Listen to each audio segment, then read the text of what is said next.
One continuity editing technique that I used both in my preliminary task and my opening sequence was match on action. This was because both products were in the genre of realism, so I did not need to distance my audience away from the action by making them aware that they were watching a constructed text.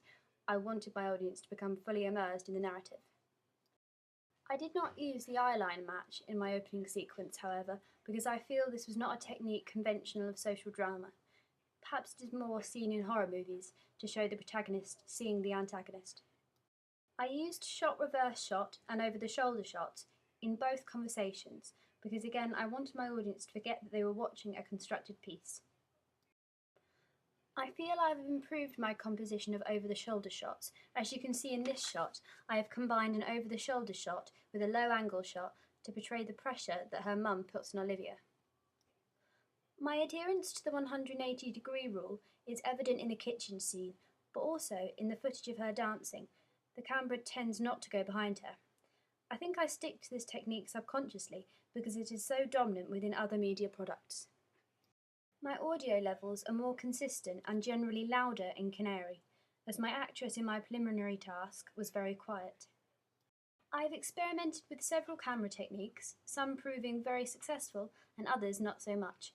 The idea of the actor walking into the shot, rather than the camera following them, was one of the successful techniques that I used, and is evident in the opening sequence shot. The shot of Olivia jumping over the camera was a nice idea, but wasn't as professional or as effective as I hoped it would be.